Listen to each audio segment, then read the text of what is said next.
Hello guys, बे आंनि गोदान इउट्युब चेनेलाव नोंथांमोनखौ बराय हरग्रोलायबाय आरोना।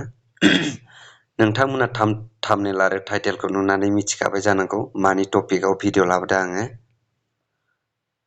स' नोंथांमोना नायलांबाय था, आं माबायदि नोंसिनो देखायलांबाय थागोन आरोना। थ' नोंथांमोना जुदि मिलियनाव भिउस मोननो लुगैदोंब्ला आरोना, थ' आंनि भिडिअखौ जोबजासिम नाय आरो लोगोसे साबस्क्राइब खालामबानो जाबाय आरोना। आरो जुदि नोंथांमोना बे ट्रिकखौ बाहायनानै खेमसे बाहायनानै नायनानै जुदि मोजां मोनोब्ला आंखौ कमेन्ट सेक्सनाव कमेन्ट खालामना बुंहरबानो जाबाय।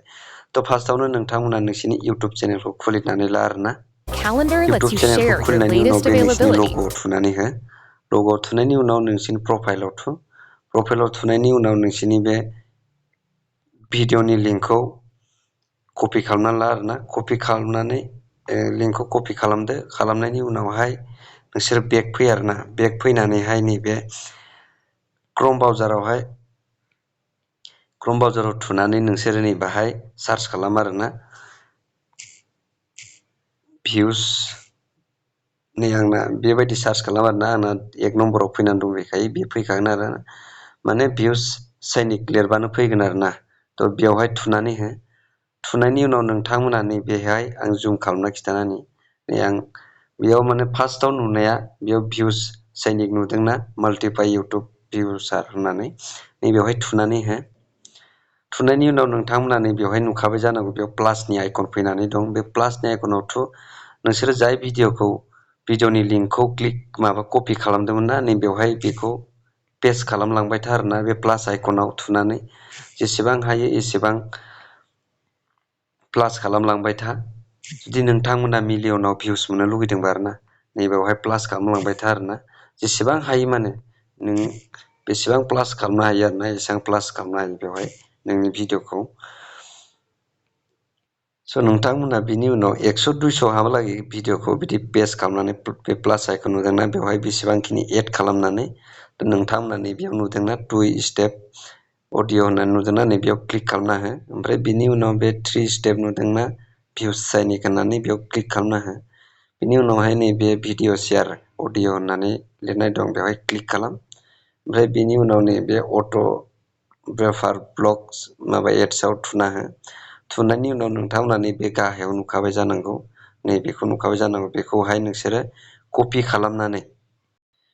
खालामनायनि उनावहाय नोंसोरो मा खालाम, नैबे गोजौआव प्लास नुदोंना, नैबेहाय बे प्लासआवहाय थुनानै नोंसोरो नैबेवहाय बे जाय URL खौ कपि खालामदोंमोन नैबेवहाय पेस्ट खालामनानै नोंसोरो बेखौहाय सार्च खालामना हो। स' नोंथांमोना नुखाबाय जानाय बेबायदि खालाम आरोना। ओमफ्राय नैबेवहाय नोंनि भिडिअफ्रा ओंखारबोजोबगोन गासैबो, नों जेसेबां एड खालामदोंमोन बे गासैबो ओंखारबोजोबगोन आरोना। आंना एसे नेटआ स्ल', थ' भिडिअआ बेफोरबायदि ओंखारबोगोन आरोना नैबे भिडिअखौ। ओमफ्राय नोङो बेखौ प्ले खालामलांबाय था आरोना। बिदि प्ले खालामलांबाय थाबा बे भिडिअआ सोलिगोन। जेसेबां नों गोबाव सलायनो हायो एसेबां गोबाव माने बे भिउस फैबाय थागोन आरोना। थ' बिदिनो नोङो बेखौ बिदि प्ले खालामनानै दोन आरोना। थ' नुखाबायानो जाबाय माबायदि। थ' बेफोरबायदि माने प्ले खालामनानै दोन आरोना।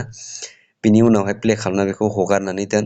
ओमफ्राय नोङो 1 घन्टानि उनाव नाय, थ' नोंनि भिउसआ बेसेबां बारायना थागोन आरोना। थ' नोंथांमोना नुखाबाय जानो हागौ दिनैनि ट्रिकआ माबायदि। थ' आं नोंथांमोननो नै थांनानै स्टुडिअ'आव खिन्थाना होनि। थ' नोंसोरो 1 घन्टानि उनाव स्टुडिअ'आव थांनानै नायबानो जाबाय। थ' नायदो।